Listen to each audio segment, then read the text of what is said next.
Hello everyone, this is teacher Alba. Welcome to your English class. The topic for today is imperatives. So, let's start.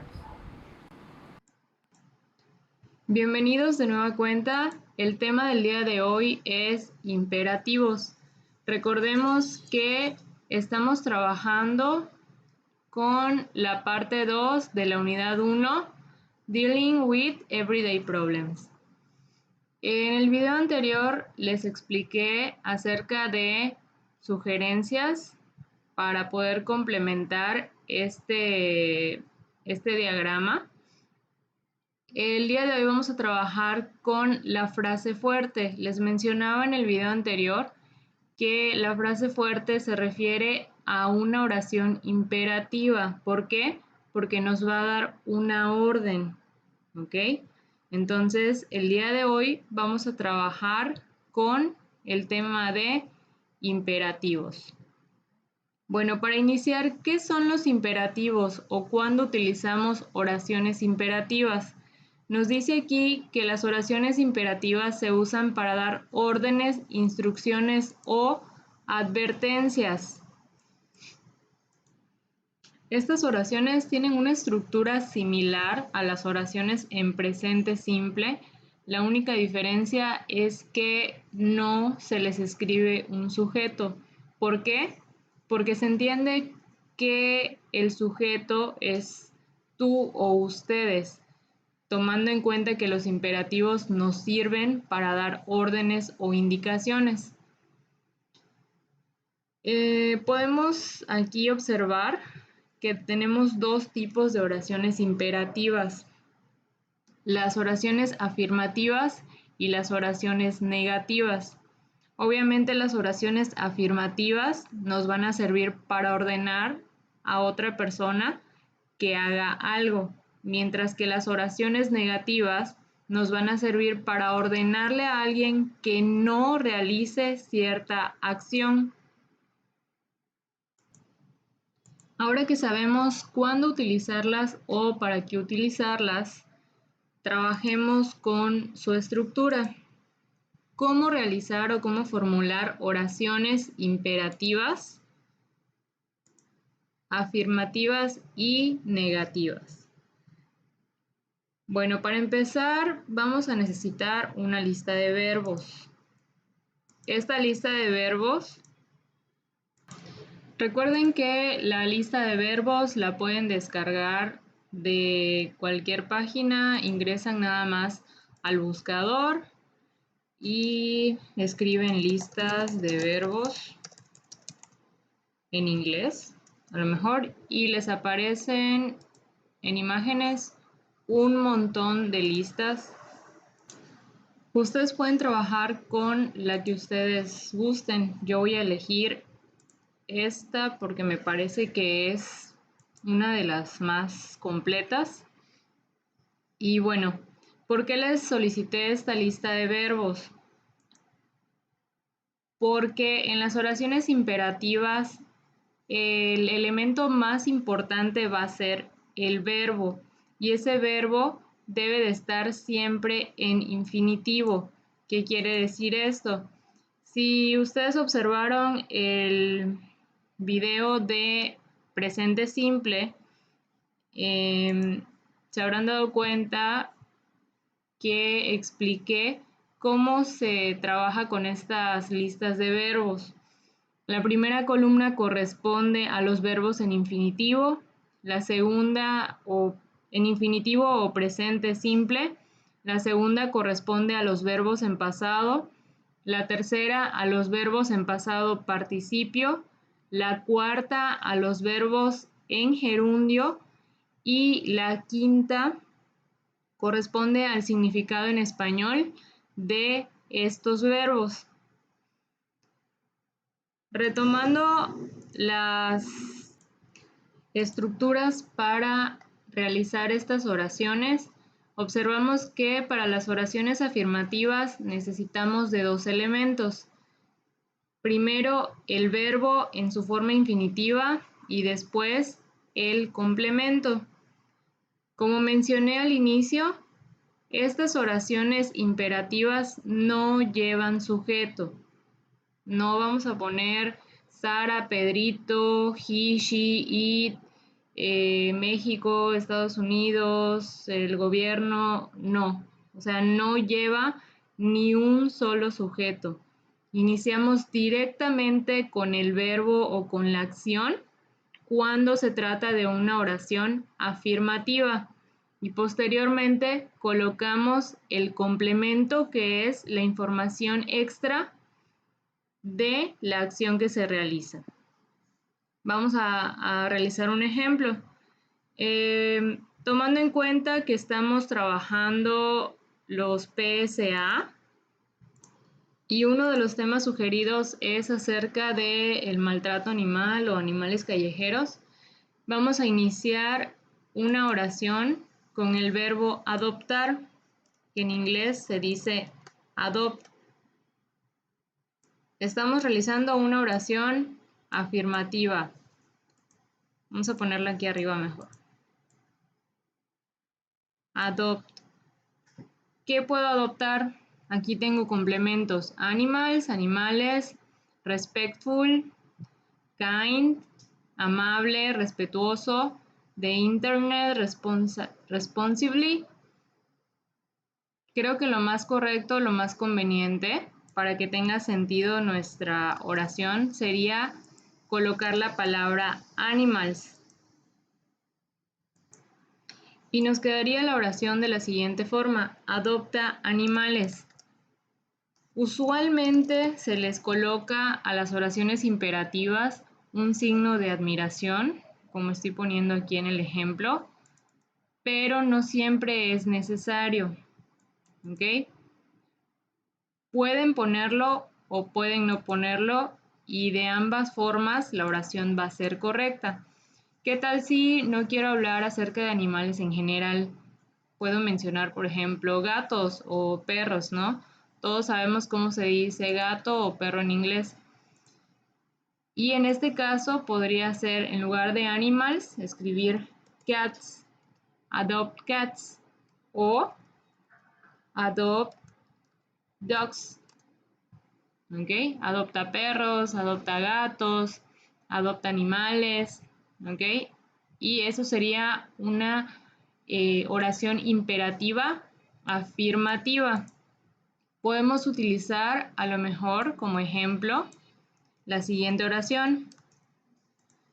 Esta oración está un poquito más relacionada con el tema de violencia digital o acoso virtual, que fue uno de los temas que le sugerí trabajar.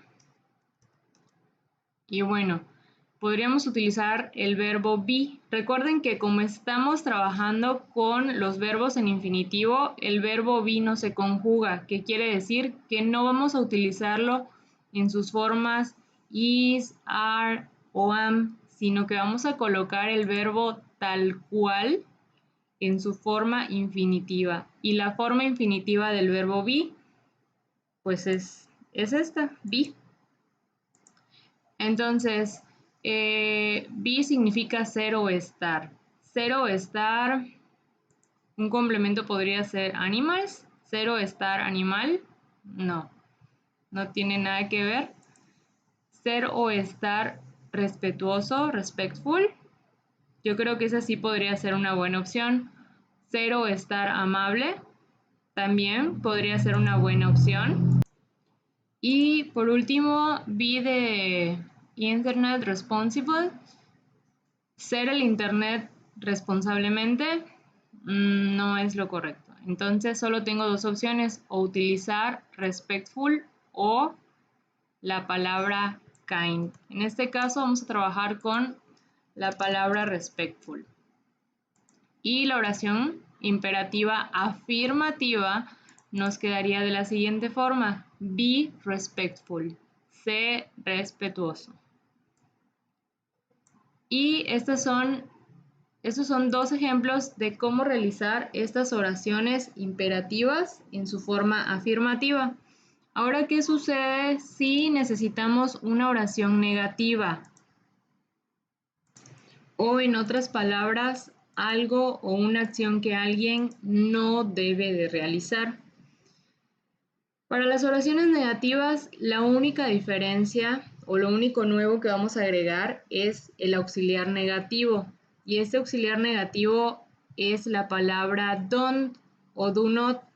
Ambas palabras significan lo mismo. Esta es la versión contraída de la palabra do not o del auxiliar negativo do not. Pero ambas significan no o tienen esa habilidad de negar la acción que se realiza. Entonces, siempre vamos a iniciar con el auxiliar negativo. Cuando se trate de una oración imperativa negativa, siempre vamos a iniciar con el auxiliar negativo.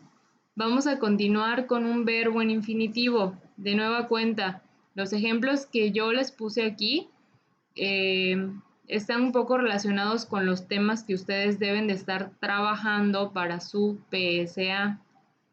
Entonces, tal vez podríamos utilizar share, compartir. Do not share. No compartir, ¿qué será? Tenemos de complemento animals, animales, rude, grosero, personal information on internet, información personal en internet, the internet responsibly, irresponsibly. Lo más correcto sería utilizar personal information on internet. Si estamos hablando de violencia digital o acoso virtual, esta oración podría ser un muy buen ejemplo. Y nos quedaría de la siguiente forma. Do not share personal information on internet. No compartas información personal en internet. ¿Ok? ¿Para qué? Para evitar ese tipo de situaciones. Otro ejemplo. Vamos a utilizar la forma contraída de do not, que sería don't. Les recuerdo que es lo mismo, ¿eh? Estas dos palabras significan lo mismo. Yo puedo escribir do not share personal information on internet o puedo escribir don't share personal information on internet. Y va a ser exactamente lo mismo o va a tener exactamente el mismo significado. ¿Ok? Bueno, continuamos con el siguiente ejemplo. Hablando de maltrato animal, tal vez podría utilizar la palabra hurt, que significa herir. Don't hurt. Voy a cambiar esta mayúscula por una letra minúscula porque estamos escribiendo una oración y las mayúsculas solo se escriben al inicio de las oraciones o para nombres propios. ¿Ok? Entonces, hasta aquí mi oración dice: no lastimes o no dañes o no hieras. ¿A quién? Pues en este caso, a los animales. Y escribimos el complemento después del verbo. Recuerden que el verbo siempre va a ir en su forma infinitiva. ¿Qué quiere decir esto? Que si estamos utilizando una lista de verbos como apoyo, vamos a utilizar siempre la forma que aparece en la primera columna, pero sin la palabra tú, ¿ok? La palabra tú no la escribimos en la oración, solo escribimos el verbo. En este caso, estamos trabajando con hurt, que no lo veo por aquí, pero se escribe de esta forma y significa herir o lastimar. ¿Ok? Y nuevamente cambio esa mayúscula por una minúscula porque estamos continuando una oración. Y bueno, al igual que a las oraciones afirmativas, a las oraciones negativas también le pueden agregar el signo de admiración o pueden no hacerlo. De las dos formas es correcto, con signo de admiración o sin el signo de admiración. Y bueno, de esta forma es como nosotros podemos elaborar estas oraciones imperativas. Les recuerdo que ustedes deben de utilizar esta estructura de oraciones para escribir la frase fuerte de su PSA. Estamos completando este organizador gráfico. Hasta este punto ya deben de tener el tema en inglés, el dato. Les recuerdo que aquí va de forma muy breve. La sugerencia, que es el tema que expliqué en el video anterior, y en la frase fuerte debe de ir una oración imperativa, ¿ok? Y bueno, finalmente en la actividad 4 lo único que hay que realizar es buscar una imagen relacionada con el tema que ustedes eligieron. Por ejemplo, si decidieron trabajar con maltrato animal o abuso animal, o animales callejeros, deben de encontrar una imagen que represente ese problema y distribuir en la imagen las oraciones que ustedes elaboraron en el organizador gráfico de la actividad 3. En esta imagen, por ejemplo, podemos observar cada uno de estos apartados ya en el cartel o en el PSA. El tema del PSA aquí lo tiene escrito a forma de una oración. Sin embargo, ustedes pueden poner el nombre del tema que ustedes eligieron tal cual es. Por ejemplo, maltrato animal, podrían poner únicamente animal abuse. Por ejemplo, se me ocurre, ¿no? En lugar de escribir una oración que me da a entender de qué trata este cartel. Después tenemos el problema, que es un dato real.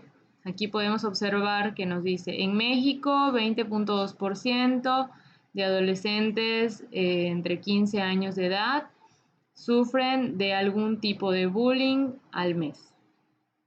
¿Ok? Aquí nos está dando un dato real acerca del tema que estamos tratando. Después, sugerencias.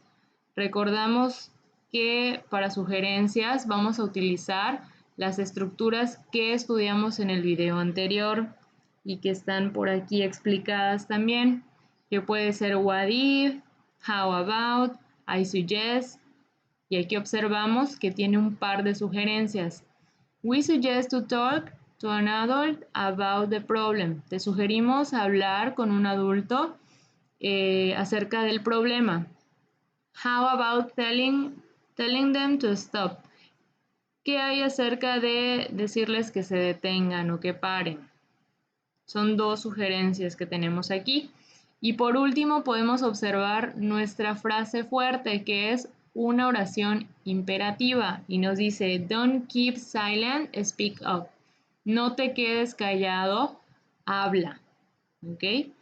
Esto es como una orden, o sea, no aguantes el bullying que te hacen, sino dilo. Entonces, para eso nos va a servir la oración imperativa. Les recuerdo que de esta manera es como debe de quedar su trabajo para que yo pueda calificarlo. No es hacer por hacer, debe de cumplir ciertas características y entre esas características es que tenga todos estos elementos, ¿ok? En otro video ya les explicaré estos criterios de evaluación, pero por lo pronto les menciono, les recuerdo que debe de tener todos estos elementos para que su trabajo pueda estar bien hecho, ¿ok? Por esa razón es que les pedí o les puse como fecha de entrega de la tarea de esta unidad completa, no de la parte 1 ni de la parte 2, de toda la unidad del cuadernillo que recibieron la semana pasada, junto con el cuadernillo que acaban de recibir el día de hoy, 28 de septiembre, que la fecha de entrega de ambos es hasta el 9, del 9, perdón, al 16 de octubre. ¿Por qué? Porque son actividades complementarias. Les expliqué que estábamos trabajando la unidad 1, pero en dos partes. La primera parte fueron las primeras dos actividades que realizaron en el cuadernillo anterior y estas otras dos son actividades complementarias. Cuando ustedes tengan esas 4 actividades ya resueltas, significa que ustedes ya tienen listo su PSA. ¿Y qué significa eso? Que ya lo pueden enviar para que yo pueda calificarlo. Si me envían las primeras 2 actividades, no puedo calificarles nada porque no tienen completas las actividades de toda la unidad. Sumado a esta actividad o a este producto final que es el PSA, ustedes deben de resolver este cuestionario de repaso y practico y también enviar sus evidencias a mi correo electrónico. ¿Ok? Y bueno, pues como dice aquí en el apartado de nota, hasta este punto ustedes ya han concluido la unidad 1, que lleva por nombre Dealing with Everyday Problems. Y bueno, por mi parte, yo creo que sería todo. Nos vemos en el siguiente video. Hasta luego.